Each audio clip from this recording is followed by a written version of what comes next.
كنا لولا أن هدانا الله نشهد أن لا إله إلا الله وحده لا شريك له ونشهد أن محمدا عبده ورسوله أما بعد. Ya. Assalamualaikum warahmatullahi wabarakatuh. Waalaikumsalam. Ustaz, gambar tak nampak Ustaz? Tak ada gambar ke Ustaz? Gambar tak nampak. Hmm. Jap, jap, jap, jap, jap. Gambar Oh, Ustaz tak keluar. tak ditekan. Okey.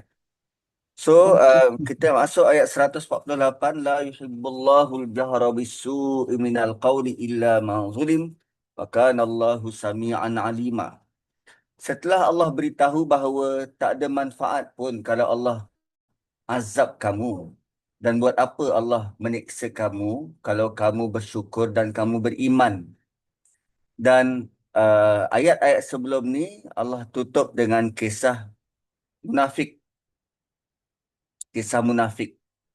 Dan selepas daripada kisah munafik, Allah datangkan pula um, satu isu sosial yang sangat lazim berlaku, sangat bahaya dan sangat halus. Sangat kerap berlaku, sangat bahaya dan sangat halus. Apa dia? Bahaya lidah. Allah bawa perhatian kita terhadap bahaya lidah manusia. Dan lidah ni pula, ialah dia tidak bertulang.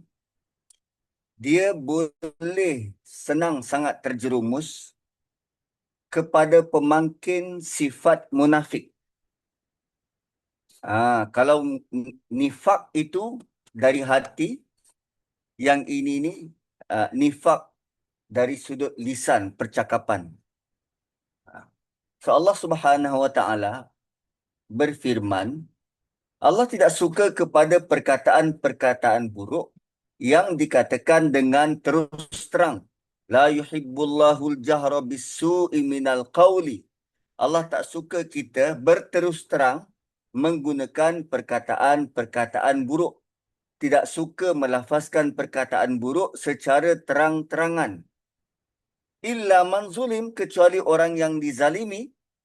Kana Allahu sami'an alima. Sungguh Allah dengar dan Allah tahu. Sungguh Allah dengar dan Allah tahu. So, apa maksud ayat ni?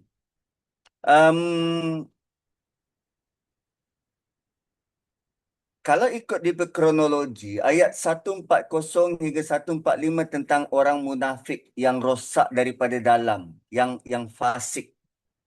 Munafik yang fasik. Kemudian Allah tawarkan kepada kita jalan kembali kepada Allah. Bagaimana cara mahu kembali? So, perkara pertama untuk kembali pada Allah itu ialah dengan menjaga lisan. Dengan menjaga lisan. So, seolah-olah Allah memberitahu pada kita, kalau sudah kembali kepada Allah, sekarang jaga mulut kamu. Jangan jadi perosak masyarakat dengan lidah-lidah kamu. Jaga lisan, jangan rosakkan keharmonian dalam masyarakat dengan lidah. Dan um, apa bentuk poin dalam ayat ini? Pertama, Allah tak suka kita viralkan keburukan. Walaupun pada pertimbangan kita benda tu betul. Allah tak suka kita viralkan keburukan walaupun pada hemat kita benda tu betul. Allah tak suka kita viralkan. Dan jahri, perkataan jahar, ini out loud. Lafazkan secara terbuka, publicly. Asu, perkara-perkara buruk, perkara-perkara maksiat. Dan menariknya, itulah benda yang melariskan surat khabar. Benda inilah yang melariskan surat khabar. Sebab itulah orang suka tengok berita terkini, tertunggu-tunggu. Allah tak suka kita sebarkan keburukan tu walaupun ianya benar. So, jangan expose aib orang dekat mana-mana media. Jangan cerita keburukan orang dan dianggap sebagai hiburan. Lagi-lagi kalau kita jadikan dia sebagai stand-up comedy, lawak. Dan jangan jadikan dosa orang lain sebagai konten. Benda yang betul tak semestinya boleh disebarkan. Benda yang betul tak semestinya boleh disebarkan. Lebih parah daripada itu, kadang cara orang ni berfikir ialah, dah dia memang buat kesalahan tu secara terbuka, maka kita kena tegur dia juga secara terbuka. Bila masa Nabi buat macam tu? Tegur kesalahan orang secara terbuka. Ada? Tak ada. Tapi kita pandai-pandai buat kita punya judgement sendiri. Selagi mana bentuk tu kesalahan dan menjadi aib manusia, jangan buka, jangan sebarkan. Walaupun semua orang tahu, kita yang jangan sebarkan. Orang lain sebarkan lantak dia lah. Dia akan menjawab depan Tuhan. Tapi kita ni, kita jangan sebarkan. Dan untuk proses itu, sangat-sangat sukar. Benda aib ni, juicy. Seronok. Sebut pasal aib orang ni, seronok. Suatu yang menggiurkan, menghiburkan hati. Lagi-lagi orang tu, kita dah lama aim orang tu. Kan? Dia banyak buat tak betul pada kita. Lagi kita suka. Tapi, Allah bawakan satu yang sangat praktikal. Ada ruang untuk bersuara. Illa man zulim. Ada ruang untuk orang bersuara. Ada pengecualian. Dan benda ni sangat adil. Allah bagi pengecualian hanya untuk orang yang dizalimi. Maksudnya orang dizalimi jangan diam. Dia boleh mengadu. Dia boleh bercerita tentang kezaliman. Dia boleh tuntut keadilan. Dan nasihat paling praktikal ialah jika dizalimi, bercakaplah untuk mendapat keadilan. Cuma, janganlah bila kita bercerita tu dalam keadaan melampau. Tambah-tambah cerita. Jangan jadikan intipati tu menjadi sebuah dendam yang menghalalkan untuk kita balas. Jangan macam tu.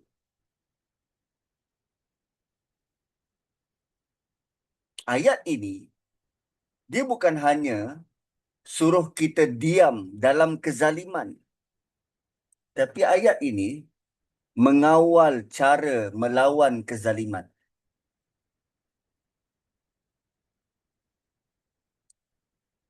Kemudian Allah tutup dengan Sami'an alima. Sami'an alima. Sami'an itu Allah dengar apa yang kita sebut. Alima, Allah tahu kenapa kita cakap macam tu.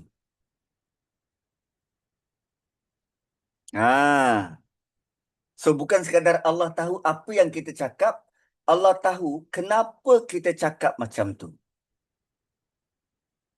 Sebab kita boleh bercakap benda yang sama dengan niat berbeza. Boleh jadi kita cakap saya tak bersalah. Pertama, perkataan tu, saya tak bersalah, dia yang buat salah. Ayat tu boleh jadi ada dua niat. Satu, niat nak bela diri. Satu lagi, niat nak jatuhkan orang. So, kan Allahu sami'an alima. Allah bukan sekadar dengar dan Allah tahu kenapa kita cakap macam tu. Makanya, walaupun realitinya kita mungkin dizalimi, tapi sebelum bercakap, kita perlu teliti kenapa kita bercakap. Adakah kita mahu betulkan keadaan atau sekadar mahu lepaskan marah dan jatuhkan orang lain? So, perkataan yang keluar daripada lidah yang sama boleh jadi sumber pahala ataupun dosa yang berterusan. Dan semua itu bergantung kepada apa niat tersembunyi daripada yang kita nak cakap tu. Kan? Dan the best part ayat 148 ini kita boleh gandingkan dengan ayat 142, 143. Betapa kerosakan hati itu akan mengakibatkan kerosakan lisan. Bila hati sudah rosak, dia tak peduli lisan dia keluar apa. Dia boleh jadi suka sebarkan keburukan. Dia boleh jadi sangat suka nak manipulasi cerita dan berita. Dia sangat suka buat provokasi-provokasi, suka bermain dengan naratif dan persepsi. Oh, maka sebab tu ayat ini datang selepas daripada proses taubat. Selepas daripada proses taubat. Lepas bertaubat, tadi jadi munafik, kemudian lepas bertaubat, first thing first, tolong jaga lidah supaya tak kembali merosakkan hati. Dahsyat tak susunan Tuhan? Jaga lidah supaya tidak merosakkan hati. Maka mungkin kita boleh tertanya-tanya pada diri kita, berapa banyak dosa yang kita dah buat? Bukan daripada perbuatan, tapi dari apa yang kita pernah utarakan, pernah cakap. Berapa banyak aib orang yang kita pernah sebarkan atas nama sharing is caring, atas nama awareness, atau atas nama yang kita sangka benda tu kebenaran. Dan Allah tak suka semua benda tu kecuali jika kita yang benar-benar dizalimi.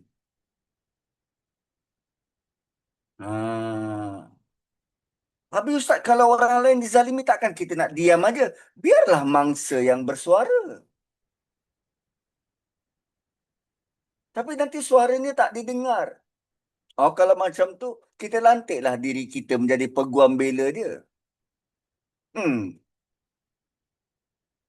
Kan? La yuhibbullahu al-jahra bisu'i minal qawli illa man zulim. Kerana Allah tak nak aib manusia ini terlalu murah dalam masyarakat. Allah mahu setiap daripada kita pandang tinggi manusia lain. Allah mahu kita tolong kekang sesuatu yang memalukan saudara kita. Kan. So, jangan viralkan keburukan. Kesilapan-kesilapan orang tak payah viralkan. Kalaupun kita dizalimi, tampil pada pihak berkuasa, terangkan illa man zulim tu. Gunakan sebaik mungkin. Okay, next ayat 149. In tubdu khairan aw tukhfuhu aw ta'fu an su' fa innallaha kana 'afuwan qadira. Lepas larangan jangan sebarkan keburukan. Okay, lepas larangan jangan sebarkan keburukan. Allah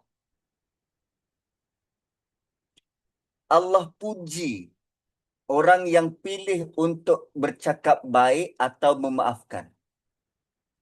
Jika kamu lahirkan suatu kebaikan, itu budu khaira. Kalau kamu melahirkan, memulakan, menzahirkan kebaikan, au tukhfuhu atau menyembunyikannya.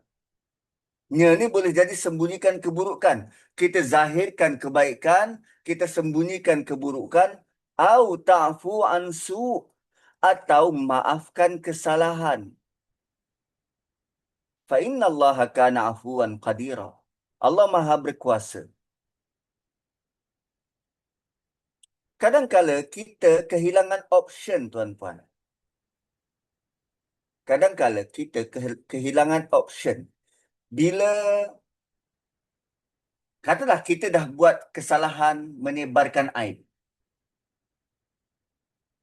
Lepas tu tuan-puan tegur, Ustaz, tak elok sebarkan aib. 148 surah An-Nisa ingatkan kita. La yuhibbullahul jahra bisu'i minal qawli illa man zulim. Maka bila kita ditegur macam tu, kita jadi blur. Habis kalau aku tak boleh bercerita tentang aib orang ni, aku kena buat apa? Kan? Kita mungkin tertanya, aku kena buat apa? Maka Allah cadangkan, in tubdu khairan au tukhfuhu au ta'fu. Tiga option yang kita boleh buat. Zahirkan kebaikan atau sembunyikannya atau maafkan kesalahan. Yang penting jangan zahirkan keburukan. Kamu ada tiga pilihan tindakan mulia yang kamu boleh buat. Kalau bukan keburukan yang kamu keluarkan, maka keluarkanlah kebaikan ataupun beri maaf. Tubdu khairan, zahirkan kebaikan. Kebaikan yang ditunjukkan tu secara terbuka khairah. Puji orang, sebarkan inspirasi, bantu orang secara apa? Visible yang orang boleh boleh tiru, boleh nampak jelas. Kalau tadi jahra bisu, zahirkan keburukan. Sekarang ni Allah bawa lawan kepada itu. Zahirkan pula kebaikan. Tubdu khaira. Tadi jahra bisu, di sini tubdu khaira. Zahirkan keburukan, sekarang zahirkan pula kebaikan. Kadang-kala ada juga keadaan yang Allah nak kita sembunyikan kebaikan, au tukhfuhu. Ada kebaikan-kebaikan yang tak ada siapa tahu. Dan ini lebih tinggi. Ini lebih tinggi nilai dia. Kan boleh jadi kita bersedekah secara diam-diam. Kebaikan dibuat tapi kita tidak tonjolkan. Atau senyap-senyap kita bantu dia tanpa kita tunggu dia sedar bantuan kita. Atau lebih tinggi daripada itu semua, kita doakan dia senyap-senyap. Ui, dahsyat tuan-puan. Dahsyat. Kan? Katalah sekarang ni yang tengah hangat ialah orang cerita tentang kepimpinan negara, PM. Tindakan-tindakan kita yang mungkin tak selari dengan apa yang kita nak. Sepatutnya minyak jadi macam ni harga, dibuat macam tu harga. Pula tu, apa nama, kita dengar banyak komplain. Di samping ada juga orang yang menyokong. Lalu, hari tu, waktu um, dekat TV Hijrah, dekat hujung siaran tu saya ada sebut tentang kenapa perlu salahkan PM dalam krisis yang sedang berlaku ni, harga minyak naik. Kenapa tak salahkan Donald Duck tu? Dia lah punca semua ni berlaku kan. Dia yang pandai-pandai pergi serang negara orang. Lalu, rantau dunia ini menghadapi kesan dia. Ini bukan semata-mata salah PM. Dan saya buat kenyataan macam tu dekat apa nama Facebook TV Hijrah. Ada satu komen, dia kata, "Oi, penjilat. Penjilat, oi." Ha, maksudnya dia tak setuju lah dengan apa yang kita sebutkan. Tapi perlu diingat tuan-puan, bukankah Allah Subhanahu Wa Taala yang beri panduan kita tentang kekuasaan dan politik ni? Kan Allah kata apa? Um, apa nama? Um, Allah yang angkat Allah yang beri kekuasaan dan Allah yang tarik kekuasaan tu. Kan tulijul laila fin nahar wa tulijul laila fin nahar. Watulijun watulijul watulijun nahara fil lail tukhrijul hayya minal mayyit. Bukan. Yang ada ayat biyadikal khairu innaka ala kulli syai'in qadir. Tu'til mulka man tasha, tu'izzu man tasha, wa tudhillu man tasha. Allah beri kerajaan pada siapa yang dia nak. Atau Allah runtuhkan kerajaan tu pada siapa yang dia nak. Atau Allah hina orang pada siapa yang dia nak. Sebab dekat hujung ayat tu Allah kata biadikal khair. Kebaikan itu hanya berada di tangan Tuhan.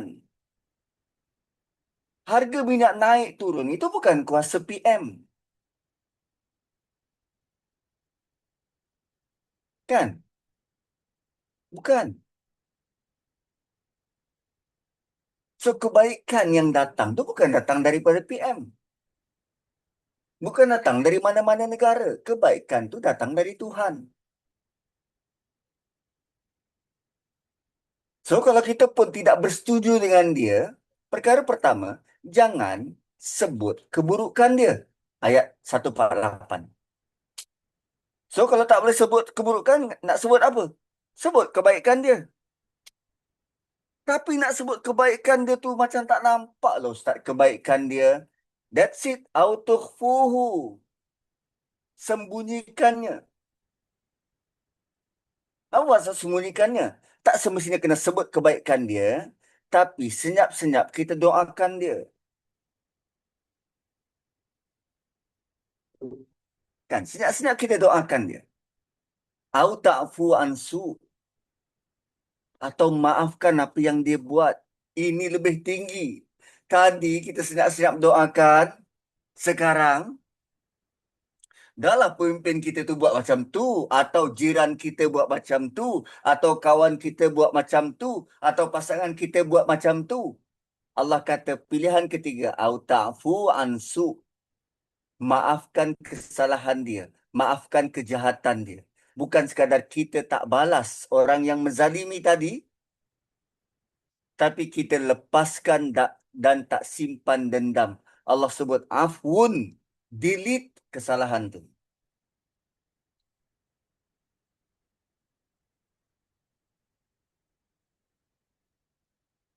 So sekarang kita mampu tak buat macam tu?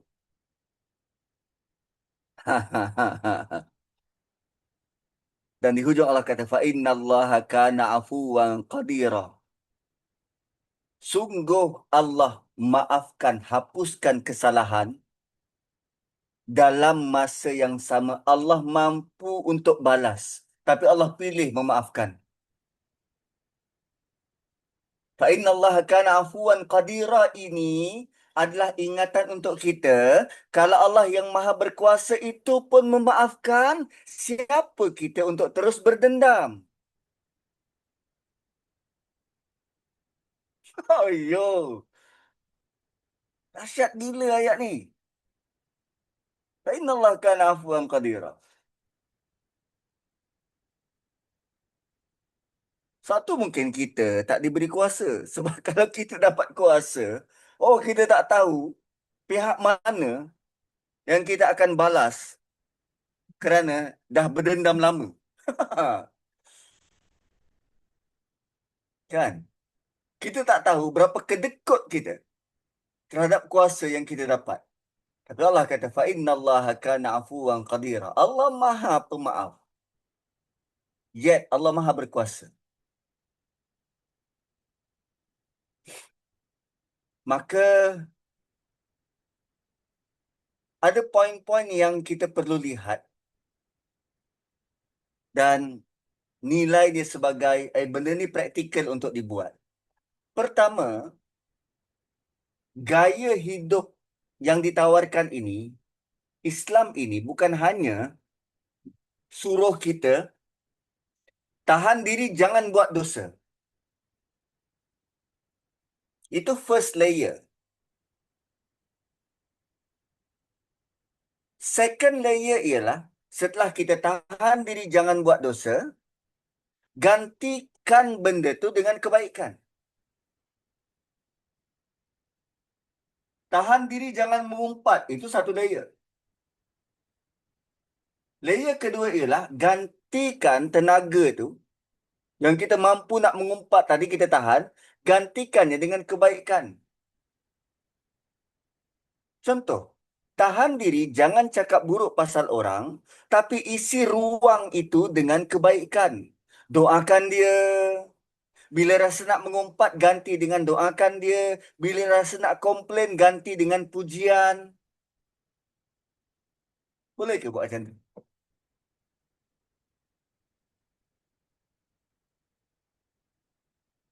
Sebab ayat ni nak bagi tahu, kita tak buat dosa sahaja, itu bare minimum. Tak buat dosa tu bare minimum. Kekosongan itu mesti diisi dengan amal. Kan? So ada banyak benda, bentuk-bentuk yang mungkin kita buat salah. Ngumpat ke, komplain ke, kita sindir ke, kita apa saja. So ada option lain yang Allah kata ganti dengan kebaikan. Atau sembunyikannya. Atau maafkan dia. Atau ampunkan dia. Atau tu bentuk ganti. Option untuk ganti. Dan level paling tinggi bukan buat baik. Tetapi level paling tinggi ialah memaafkan orang yang buat jahat. Fuh, dahsyat. Kalau kita rasa nak mengumpat orang, kita ubah dengan puji dia. Itu first layer, kebaikan. Atau kita doakan dia secara rahsia. Itu second layer, kebaikan. Atau kita maafkan dia. Walaupun dia buat jahat. Fuh. So, agama ini sedang mengangkat menjadi pemaaf itu lebih tinggi berbanding perbuatan-perbuatan lain yang baik.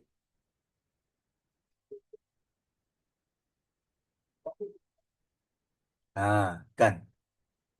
Sebab orang yang boleh memaafkan sebenarnya lebih kuat dari orang yang membalas regarding ayat ini. Orang yang boleh memaafkan itu lebih kuat berbanding orang yang boleh membalas. Maaf bukan tanda kita lemah. Maaf itu tanda kuatnya hati kita. Oh, by the way, sini Allah kata ta'fu.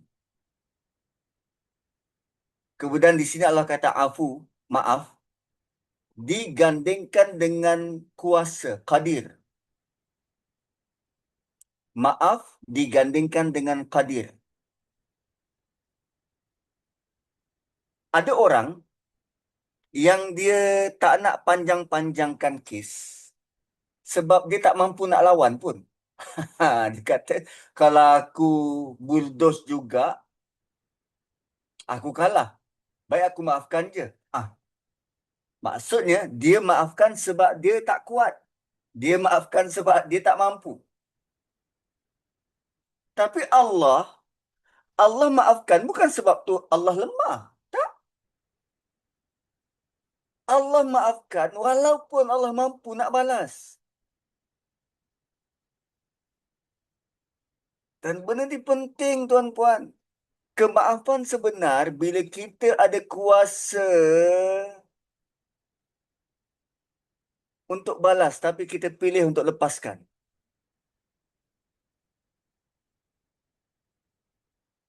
Kalau kita balas sebab tak mampu, itu bukan afun. Tapi kalau kita boleh balas dan kita lepaskan, itu sifat terpuji dari langit. Semalam anak saya kongsi.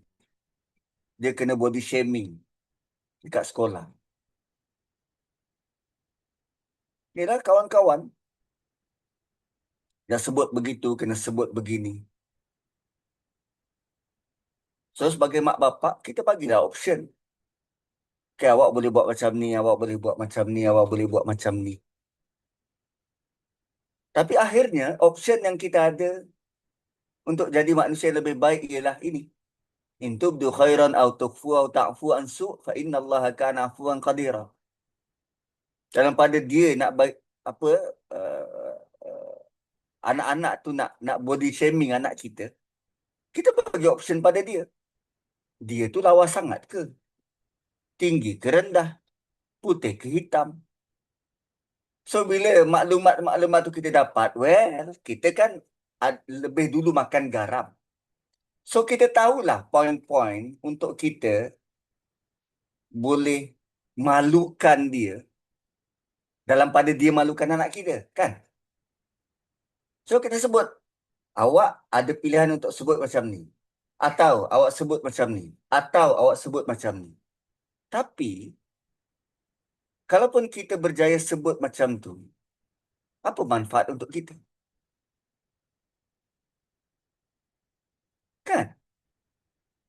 Dia buat kesalahan, memalukan kita, itu satu hal. Tapi kalaupun kita terus-terusan menyakiti dia, akhirnya apa manfaat untuk kita? So, rupanya memaafkan, afuun berlaku bila kita mampu boleh balas, tapi kita tak buat, kita lepaskan. Itu afuun. So, this is another level. Sebab selalu kita fikir buat baik tu, aku dah buat baik dah. Aku dah cukup buat baik. Tapi rupanya, lebih baik daripada buat baik ialah memaafkan orang yang buat jahat pada aku. Oi, lain. This sense is not so common. Macam ni. Sense yang ini not so common. Suatu orang biasa, dia tak nampak macam mana benda ni boleh jadi common sense. This is common sense daripada langit. Dan boleh juga kita fikirkan, kalaulah Allah tak maafkan aku berkali-kali, aku jadi apa sekarang ni? Dan kalau Allah boleh maafkan aku berkali-kali, kenapa aku begitu susah nak maafkan orang?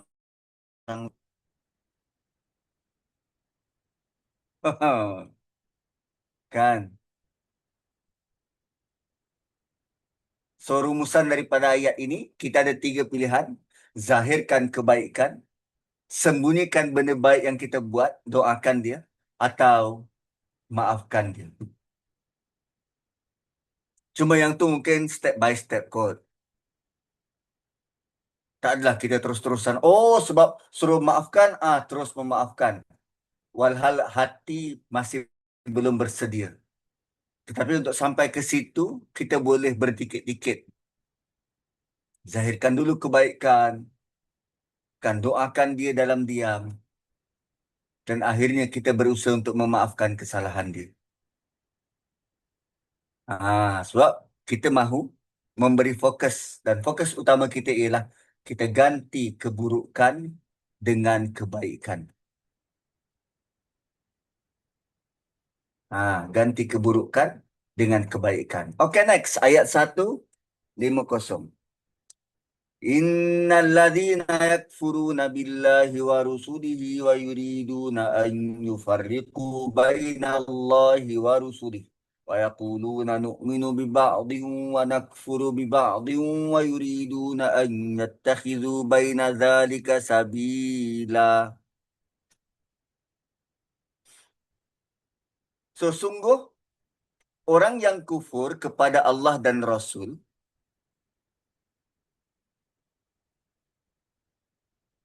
orang yang kufur kepada Allah dan Rasul, dan yang membeza-bezakan iman mereka di antara Allah dan Rasul. Dan orang yang berkata, kami beriman kepada sesetengah Rasul dan engkar kepada yang lain. Serta bertujuan hendak mengambil jalan lain antara iman dan kufur itu. So, tema yang tadi settle. Sekarang Allah alih perhatian kepada asas akidah. Yang tadi itu settle. tentang jaga lidah, tentang ganti dengan yang baik. So dari sudut kebaikan, Allah terangkan pula pada kita asas akidah. Siapa sebenarnya yang kafir? Sebab tak ada yang lebih baik daripada membetulkan asas akidah.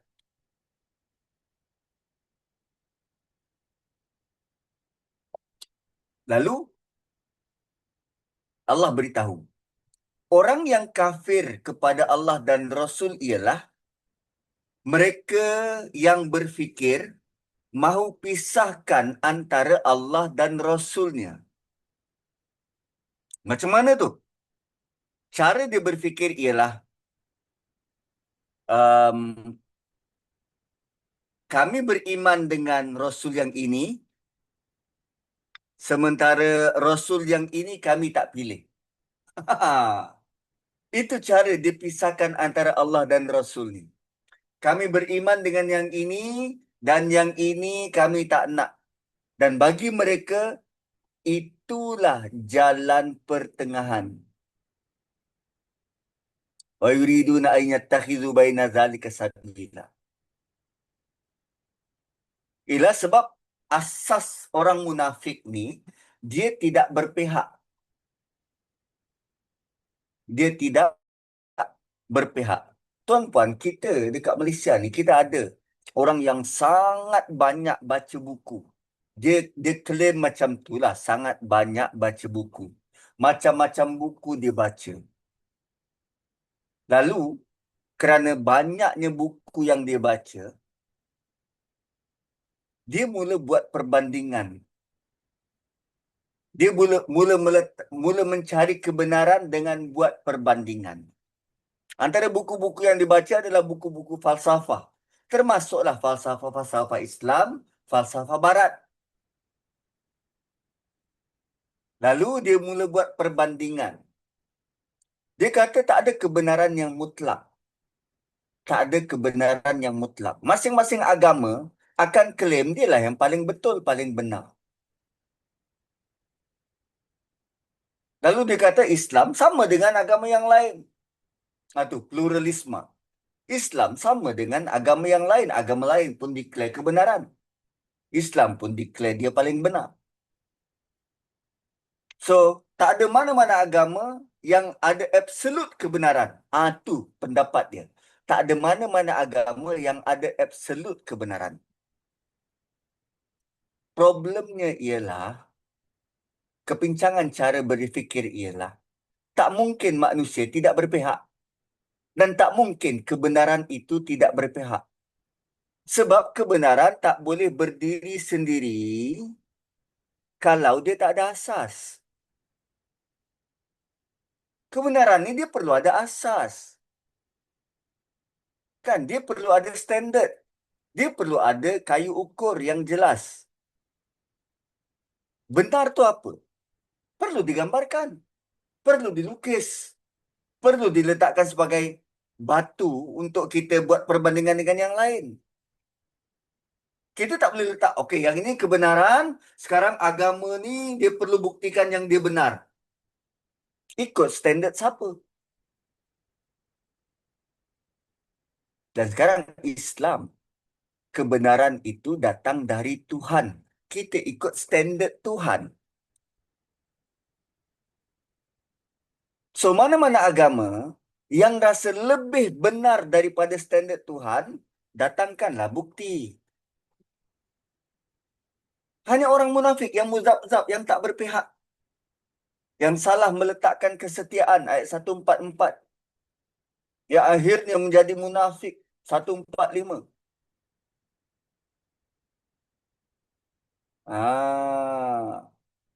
Sebab orang munafik ni masalah mereka bukan sekadar masalah tak ada moral. Bukan sekadar moral dia tak boleh dapat A+. Kan sekarang isu. Ambil pendidikan moral tak dapat A+. Lepas tu dia komplain. Kenapa? Ambil moral tak dapat A+. Itu sahaja konspirasi supaya anak-anak mereka tak masuk universiti. Lalu dibandingkan dengan pendidikan Islam. So kalau rasa pendidikan moral tak boleh nak dapat A+, cubalah try ambil paper pendidikan Islam. Kan? At least ambil salah satu juzuk daripada pendidikan Islam tu, cuba jawab paper tajwid. Tak bingung dia. Kan? Dia salah meletakkan cara berfikir. So masalah sebenar bukan akhlak, tapi masalah sebenar orang munafik ni dia melihat agama secara separuh-separuh. Dia tidak melihat the whole picture. Dia menggambarkan gajah tu sebagai, oh gajah tu hidungnya panjang, that's it. Dia tak tahu kaki gajah tu 4. Dia hanya gambarkan sebahagian kecil daripada keseluruhan. Mengambil agama separuh-separuh. Dan yang kecil itulah yang dipercayai, dipegang zaman berzaman. Menganggap, oh inilah Islam. Sedangkan bukan. Agama bukan macam tu.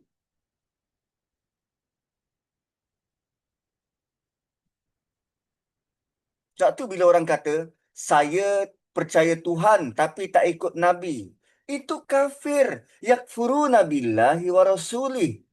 Kufur bukan hanya tolak Allah. Tapi kalau tolak Rasul juga kufur. Tapi ada orang kata, saya hanya Quranis. Saya tak terima hadis Nabi. Kufurlah tu.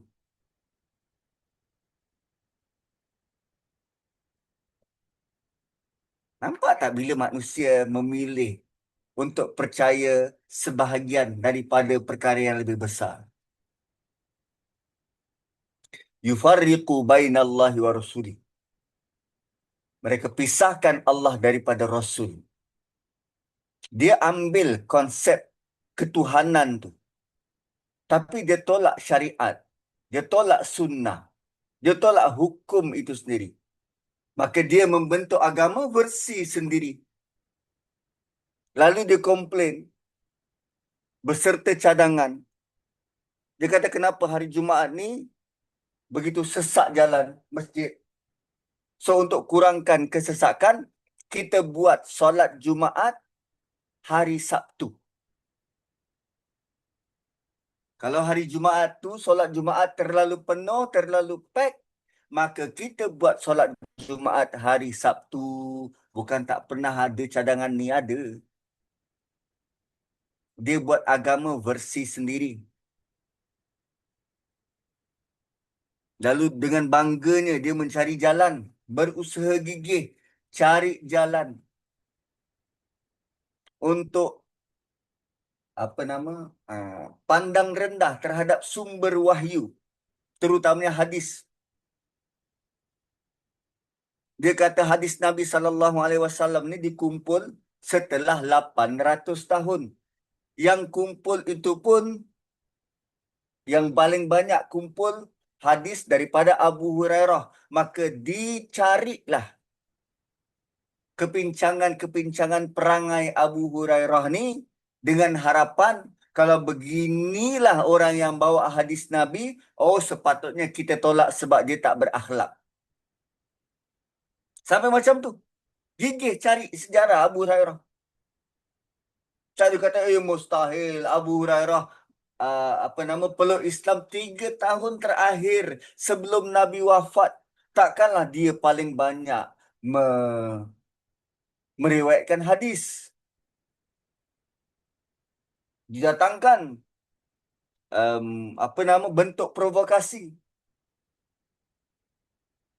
Yufarriqu bainallahi wa rasuli. Dia kata hanya Quran yang dijamin, ni Quranis ni, hanya Quran yang dijamin kekal, terpelihara, terjaga sampai akhirat. Lalu dalilnya, oh dia sangat hafal. Dia kata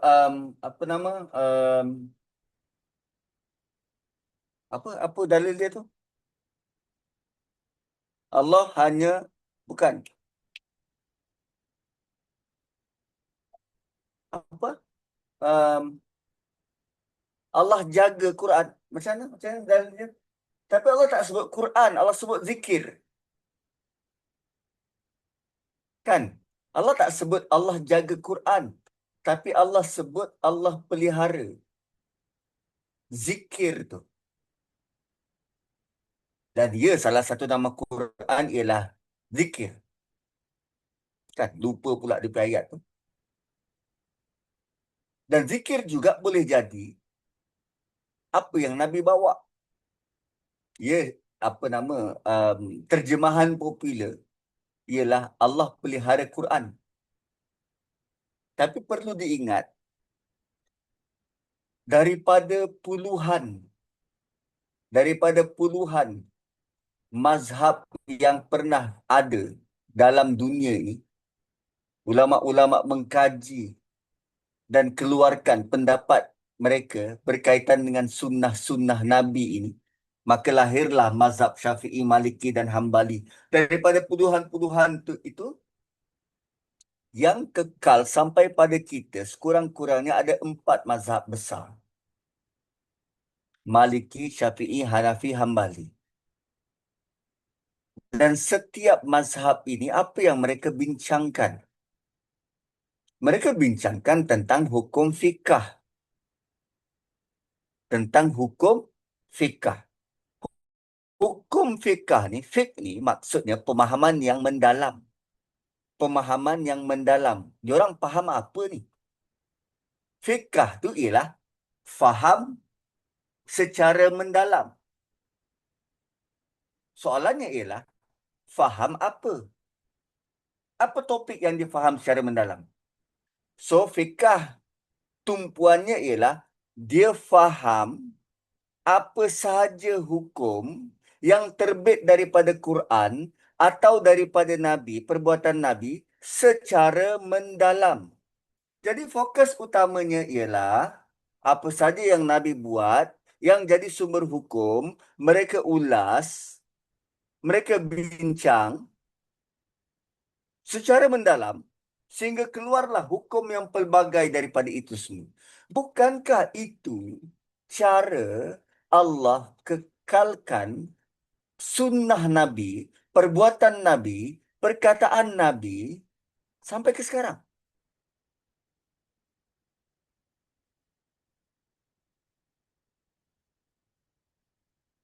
Kan? Ayat yang memelihara Al-Quran tu Ustaz, ayat surah Al-Hijr Ustaz, ayat 9.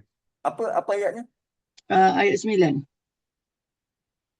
Inna Hijri tak ada. nahnu nazzalna Inna nahnu nazzalna zikra wa inna lahu lahafizun. Nak cari hafizun tu lupa tadi. So inna nahnu nazzalna zikra wa inna lahu lahafizun. Allah kata kami turunkan zikra. Zikra ni sama ada Quran ataupun sunnah. Tapi bila dikata kami turunkan Quran, kami turunkan zikra, itu merujuk kepada Quran lah. Tapi zikra, kalau hanya semata-mata Quran, might as well Allah sebut inna nahnu nazzalna al-Quran. Kan? Ha. So, sunnah Nabi itu cara Allah hafizun, cara Allah pelihara ialah melalui sekurang-kurangnya 4 mazhab besar ini. So, daripada hukum fikah itu, kita dapat hukum tu berasaskan apa yang datang dari Nabi.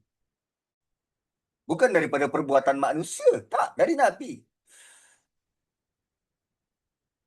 So, bila ada orang yang yufarriqu bainallahi wa rusuli, yang cuba nak membeza-bezakan antara Allah dan Rasul, itu dia sedang buat agama versi sendiri.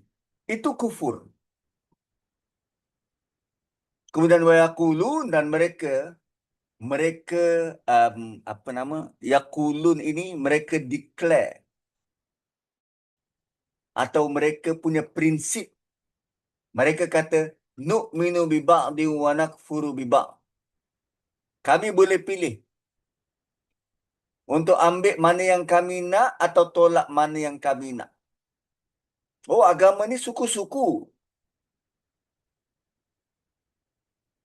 Kan? Cuba tengok, cuba perhatikan um, apa nama? Um, Alasan-alasan Quranis ni. Kenapa dia tolak hadis Nabi? Lepas tu bila kita uh, um, tegur mereka, tanya mereka kenapa tolak hadis Nabi, mereka punya alasan ialah, kami tak tolak semua. Kami terima je hadis-hadis Nabi yang berkaitan dengan sejarah. So dia ambil part sejarah, dia tolak hukum. Dia ambil part spiritual, dia tolak syariat. Dia ambil mana yang sesuai, yang berat-berat tu dia buang. Yattakhidhu baina zalika sabila, untuk mencari jalan tengah. Ni seolah-olah dia kata, aku nak agama Islam, tapi aku nak dia ikut cara aku.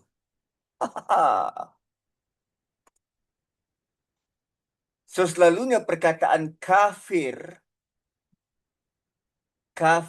gambaran kita ialah dia tolak, dia enggan, dia engkar. Tapi rupanya ramai yang tak sedar kafir juga termasuk memilih-milih.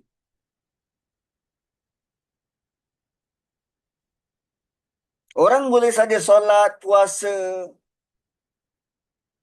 tapi dalam masa yang sama dia kata, yang ini saya ikut, yang tu saya tak setuju. Dan bayangkan, dia letakkan diri dia sebagai menapis wahyu. Wahyu sebut macam ni, okey, dia setuju yang ni tak nak ikut.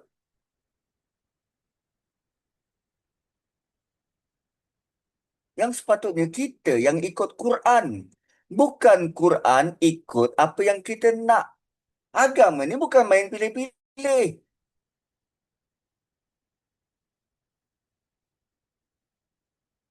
Malah hari ini sangat jelas. Ada orang sangat memisahkan Allah dan Rasul. Saya percaya Tuhan, tapi tak perlulah agama ni secara formal. I'm a Muslim but not so religious. Apa itu?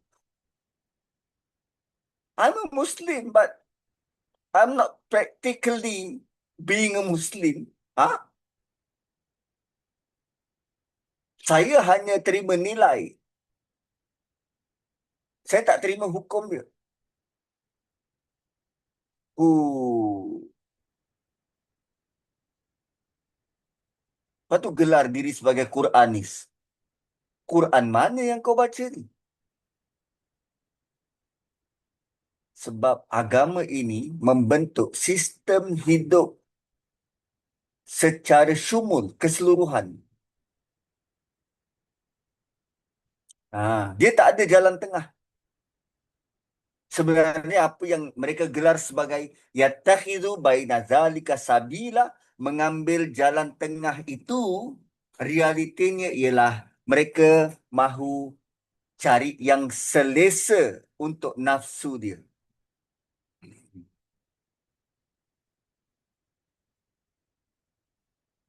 Mereka hanya mahu yang selesa untuk nafsu dia. Gitu.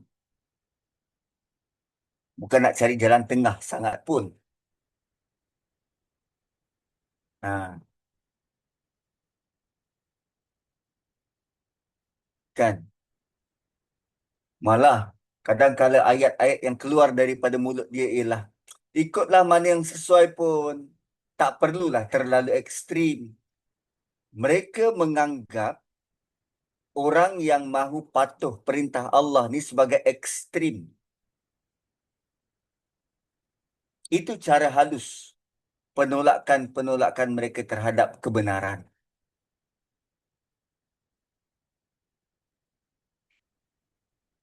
So dari sudut akidah dia, dia main pilih-pilih, cherry picking terhadap agama, dan dari sudut sosial dia, perangai macam munafik ke atas tu.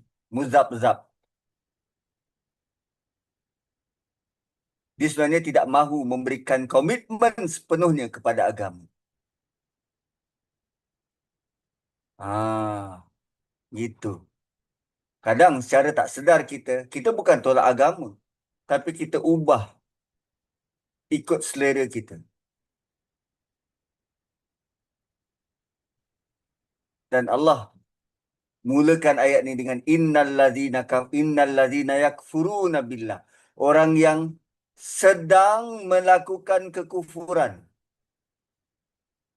Saat nanti ulaika humul kafirun, ini sudah isim. Ini sudah deklarasi. Itu orang kafir. Oh, itu Allah sudah declare ayat 151. 150 sedang dia memilih ni, oh Allah masih gelar dia sebagai sedang melakukan kekufuran. Belum jadi isim, baru fi'il. So, ini baru proses untuk menjadi kufur.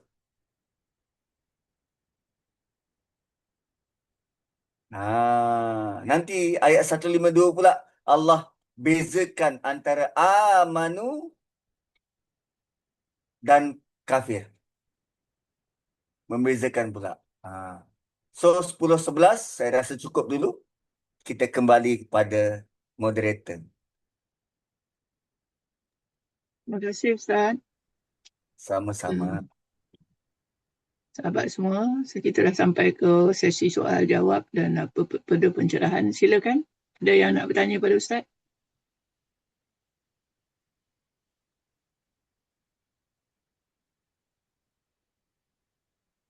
Ada tak? Assalamualaikum Ustaz. Waalaikumsalam.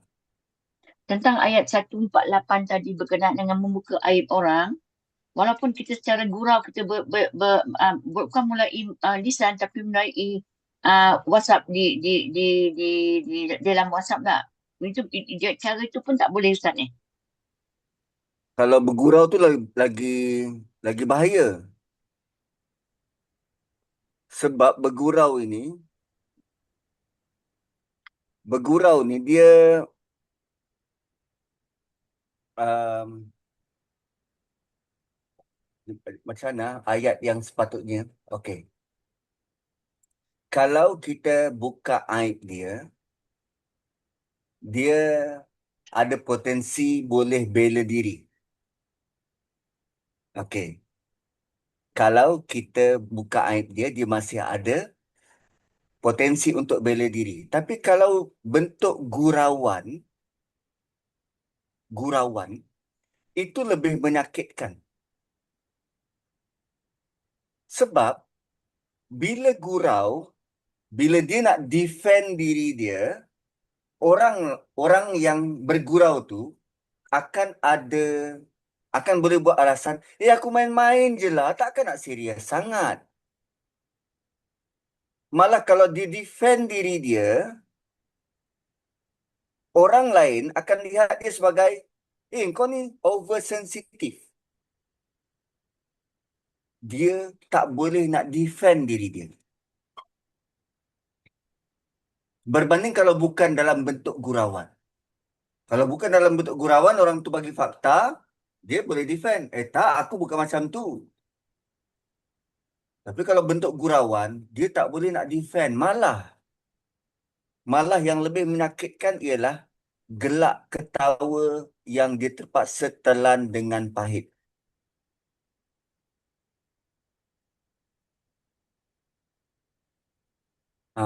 Gelak ketawa ialah bila orang dah mula gelak, apa yang dia boleh buat? Tak ada. Tak ada. Sebab tu Nabi punya respon terhadap gurauan-gurauan ini, Nabi sebut cilaka orang yang bercakap untuk buat orang ketawa. Lalu dia tambah pula dia berdusta. So gurauan yang salah boleh menjadi sebab kecelakaan. Nabi laknat orang yang bercakap buat orang lain ketawa tapi dalam keadaan berdusta. So apa yang dia buat itu, gurauan itu, lambat laun dia akan membentuk satu new normal, normalisasi. Keburukan tu dianggap sebagai okey dalam bentuk gurauan. So sebenarnya bergurau tu lebih bahaya lah. Lebih berat, lebih bahaya. Wallahu a'lam. Ustaz, saya pun nak tanya lah pasal gurau-gurau ni kan. Banyak komedi yang diorang rentetan daripada perang apa ni, Israel, Amerika and Iran ni. Kan banyak gambar Donald Trump tu dijadikan apalah mangsa dalam gurauan tu. Tapi Ya. yang kadang kita suka tengok tu sebab kita geram sebab dia menganiaya Iran tu. Hmm. Dan kadang kita share dengan kawan gambar-gambar kartun tu. So yang tu pun salah ke Ustaz? Sebab dia Iran dizalimi pada pandangan kita lah kan. Hmm. Banyak dia punya tu, tapi benda tu fakta lah. Gambar-gambar komedi tu macam fakta lah masa dia pergi. Dia sangka dia boleh tawan Iran tapi tak jadi. Tak boleh, dia kena balik semua. Semua dia orang nayakan Trump lah dalam kartun tu. Rasanya di medsos banyak tu. Mungkin Ustaz tak jumpa ke ataupun Ustaz jumpa. Ada. Banyak kan. Tapi Hmm. memang kita sukalah tengok macam mana dia orang tu mainkan Trump tu. Iran dia buat apa nama animasi kartun Draco Kartun tu. tu. Hmm. Boleh ke disebarkan atau kita tengok kita pun ketawa sekali tu. Okey. Hmm. Itu Um, itu satu penganiayaan kepada Iran, tapi bila dibuat tu dibalas balik lah, menunjukkan kebodohan apa ni. Sorry lah saya cakap kan. Sebab mm-mm. tindakannya dia buat tu macam tak berfikir habis-habis lah yang US ni. Pasalnya lah. Macam mana tu? Dia bertindak pun tak matang. Itulah nampak macam tu lah. Okay. So yang sebenarnya ini kalau kita ikut ayat tadi tu, yang sebenarnya apa yang kita buat tu tak boleh. Tak boleh kan? Apa yang kita buat tu tak boleh. Tapi kita menyokong pihak yang dizalimi. Tujuan Um, dia, intention kita dia. tidak menyokong pihak yang dizalimi. Um, Bukan, Iran sedang dizalimi. Yalah, So, Iran Iran sedang dizalimi. berhak retaliate kan? Iran Ah, dizalimi, Iran berhak bertindak balas. Sementara kita di pihak siapa? Kalau Kita, kita di pihak Iran, kita dibayaran. kalau kita di pihak Iran dan Hmm. kita rasa kita dizalimi, Hmm. kita perlu buat sesuatu melalui tindakan undang-undang ke apa saja bentuk untuk kan ilaman zulim tu, Hmm. untuk bagi tahu apa yang dia buat itu zalim. Cuma masalahnya kadang Iran pun kita tak sokong, Amerika pun kita tak sokong. Kita jadi orang tengah. Orang tengah ni yang tak boleh tidak boleh bertindak untuk troll, sekadar suka-suka. Jadi kalau kita mengambil pihak, that's it, illa man zulim, dan kita bolehlah buat macam tu. Kita menjadi dianiaya. Tapi siapa yang tak merasa dianiaya oleh Amerika? Cuma, yelah, benda ni kan tentang hukum, tentang fatwa. Saya tak adalah orang yang layak untuk keluarkan fatwa begitu. Tapi bila melihat dengan gabungan ayat-ayat yang lain dalam Quran, Allah ada sebut tentang bukan kamu yang perlu paksa, kamu cuma sampaikan je nasihat daripada Allah kepada Nabi, kan dalam surah Ghashiyah tu, lasta alaikum bimusaitir. Engkau tak boleh paksa mereka. Engkau hanya sampaikan aja. Jadi kalau tugas kita ni untuk sampaikan, kita sebenarnya tak wajarlah untuk gelakkan orang, untuk malukan orang. Walaupun mungkin kita melihat dia sebagai musuh dan dia tu musuh. Kan Nabi pernah tak malukan musuh dia? Tak pernah. Sebab apa pun berlaku, Allah mahu kita kekal dengan akhlak kita ni. Kita tidak sampai merendahkan diri berakhlak seperti mereka. Terkekal. Sebab Umar pernah sebut macam ni kan. Aku bukan takut musuh punya kekuatan. Aku takut dosa orang beriman. So, mahu menuju kemenangan, mahu kita hidup dengan kemenangan di sisi Tuhan, bukan dengan kita buat kesalahan-kesalahan yang tak sedar ni. Tapi kita mahu menang bersama dengan Allah dalam keadaan kita benar-benar berakhlak seperti mana yang Allah nak kita berakhlak. Maka ya, kita gembira bila orang yang kita anggap musuh Donald Duck dengan Netanyahu tu diperlakukan semacam itu. Ya, kita gembira. Tapi itu bukanlah seperti mana akhlak yang Allah nak kita buat. Kan? Tentulah. Jadi, ya sesuatu perlu dibuat. Kalaupun nak buat berpada-padalah. Dan yang paling penting ialah kita sulam dengan kebaikan. Kita doakan orang-orang yang tak bersalah itu Allah ampunkan. Kan? Doakan yang buat kesalahan-kesalahan Epstein file ni, um, apa nama, pasti mereka dapat balasan, tapi sementara mereka hidup tu masih ada peluang untuk dapat hidayah. Kan seperti mana Nabi Musa diarahkan jumpa dengan Firaun semacam itu. Kalau bukan kerana ada peluang Firaun itu untuk dapat hidayah, merasa takut, Allah tak beri peluang begitu, tak suruh Nabi Musa pergi jumpa. Jadi seteruk-teruk kesalahan yang dibuat oleh Trump dengan Netanyahu ni pun mereka sebenarnya masih ada peluang untuk dapat hidayah. Kalaupun kita berakhlak dengan baik dan mendoakan mereka, moga-moga doa dapat hidayah. Kalaupun tak tumpah pada mereka, tumpah kepada orang-orang yang lain. Kan? Wallahualam. Ustaz, saya respect betul orang-orang Iran bila dia bercakap. Dia bercakap Ya, dengan cara dia bercakap tu. Memang baguslah dia orang yang berfikir dan orang yang matang lah kiranya.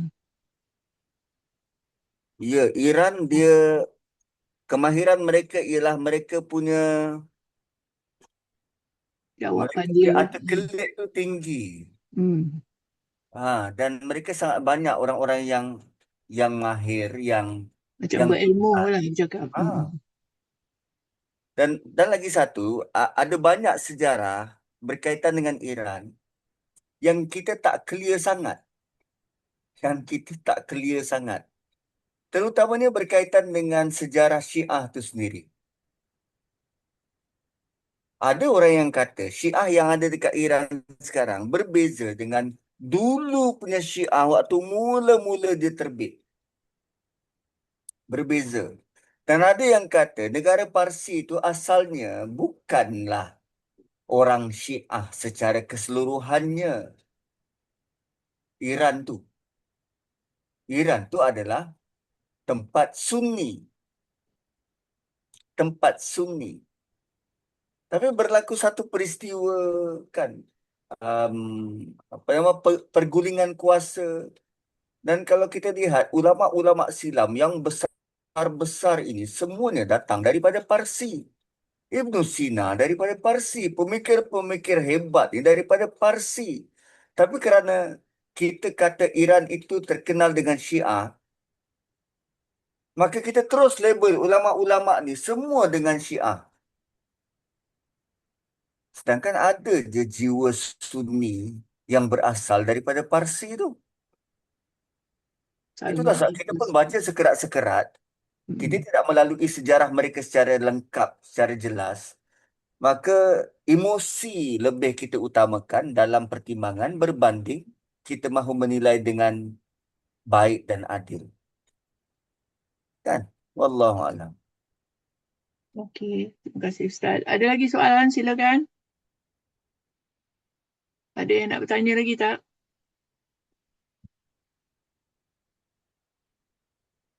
Assalamualaikum Ustaz. Cara Waalaikumsalam. Ustaz tadi pasal yang mengaibkan orang semua ni lah kan. Tapi sebab kita ni kan memang tak lepas daripada tengok walaupun kita tak share, kita tak komen, kita tak apa.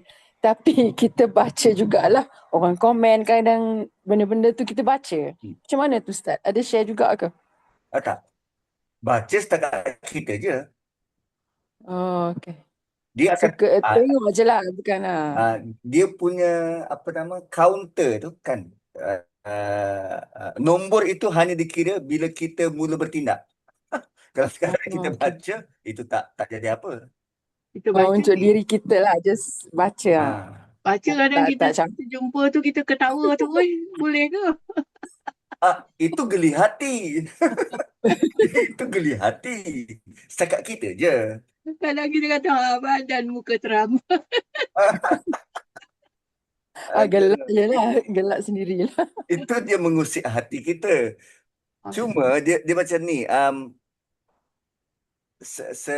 kan kita banyak dapat maklumat. Yang paling bagus ialah bila maklumat itu hanya berhenti pada kita je. Okay. Berita-berita yang memalukan ini berhenti pada kita. Kita tak sebarkan. Itu sangat baik sebab kerana kita lah berita itu tak tersebar. Tapi bayangkan kalau kita yang menyebarkan, dia punya counter dosa tu, bilangan dosa tu semakin bertambah, kita tak tahu berapa banyak bertambah. Tapi bayangkan dengan sebab kita aib tu tak berjalan, itu akan ada manfaat pahala. Allah akan kira. Kan? Dia ada beza. Wallahu a'lam. Terima kasih Ustaz. Sama-sama. Ada lagi soalan? Silakan. Tak ada? Tak ada, kita tutup lah ya. Ada yang nak bertanya? Tak ada? Okeylah Ustaz, kita tutup lah kuliah kita malam ni dengan tasbih kafarah Ustaz. So kita tutup dengan tasbih kafarah dan surah Al-Asr. Subhanakallahumma bihamdik nashhadu an la ilaha illa anta wa nastaghfiruka wa natubu ilaik. Wal asri innal insana lafi khusrin illa alladhina amanu wa amilus solihat. Tawasaw bil haqqi wa tawasaw bis sabr. Assalamualaikum warahmatullahi wabarakatuh. Terima kasih semua. Terima kasih. Terima kasih Ustaz. Waalaikumsalam warahmatullahi wabarakatuh. Ustaz. Assalamualaikum. Ustaz, Assalamualaikum. Assalamualaikum. Waalaikumsalam. Tak ada keluar. Okey, Terima kasih. akhirnya meeting ya. Bye. Terima kasih Kak Noh. Sama.